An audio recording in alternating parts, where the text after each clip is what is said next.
Hej alle sammen og velkommen. I dag så skal vi quiz en video med det her spil. Ja, så nu skal jeg så spille det. Det bliver ret sjovt. Og I kan også gå ind på Lukas' kanal. Den hedder Lukas Elsborg Pedersen. Og ja, der har jeg lavet nogle af de sjove videoer, så dem kan jeg også gå ind og se. Ja, men vi skal til at spille. Bim. Hvem kommer vi imod? Skal imod ham der. Og han er ikke så pæn, bare så jeg ved det.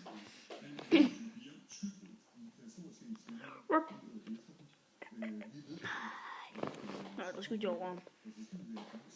Skud han. Hvor det var dårligt skud.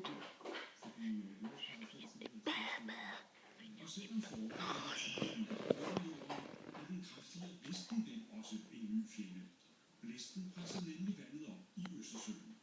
Det vil sige, at vandet i Østersøen lige pludselig kommer her og ind i bugten her. Og så tager så meget. Nej, han rammer jeg med. Og vi stopper enten når han har dræbt mig, eller jeg har dræbt ham. Og sådan skulle det gerne fortsætte. Men vores voldsommere vejr risikerer også at ødelægge seriøsiteten og få Der ramte han med maven. Yes. Nå, så rammer han mig i hovedet.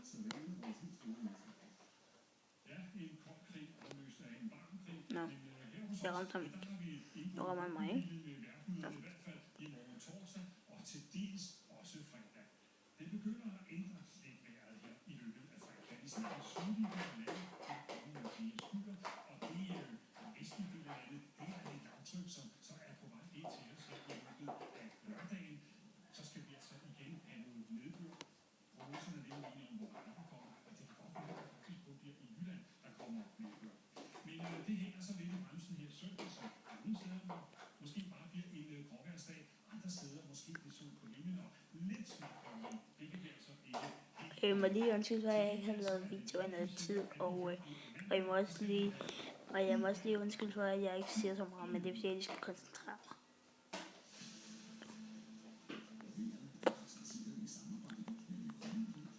Nå, der ramte jeg ikke.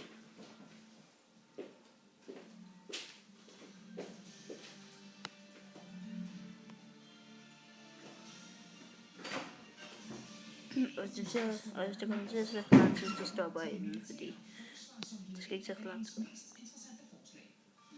Ordene de kommer fra EU-kommissionens spydspids, nemlig Jean-Claude Juncker, der i dag holdt sin årlige tale.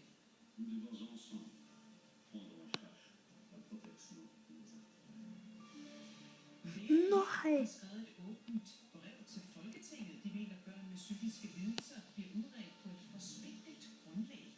Ja, og så til medlemstallene i de danske håndboldklubber, der rasler ned, og det vil de i dag gøre noget ved i Viborg. No.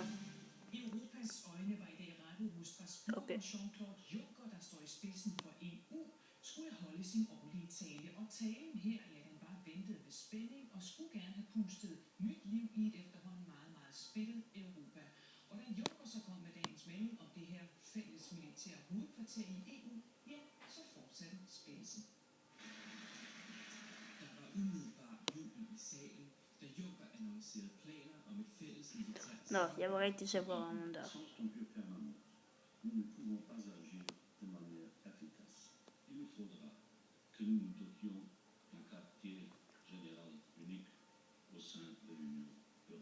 Hovedkvarteret skal koordinere medlemslandenes militære indsats, men det er det langt fra alle, der er tilfredse med. Votre solution, la même quels que soient les problèmes ou les circonstances, c'est plus d'Europe. Terrorisme, immigration, économie, agriculture. Vous comptez sur l'Europe pour nous protéger, mais cette Europe qui nous protège, je mets des énormes guillemets. Jeg ramte ham lige der. Personne n'y croit plus. Og de negative røster fortsatte efter mødet. Nigel Farage, manden der blev kaldt Mr. Brexit, er stærkt imod tanken om et europæisk militært hovedkvarter. My worry is this, that if you create independent military force in the European Union, the next logical argument becomes let's start using it. Men Jean-Claude Juncker holder fast. Han er overbevist om, at en fælles indsats er vejen frem.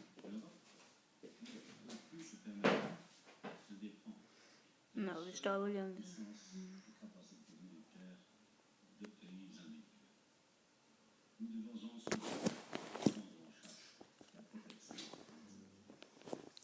Ja.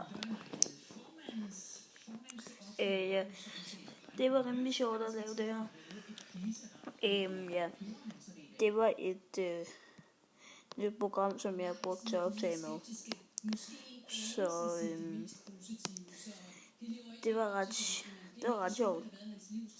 Så ja. Hej hej.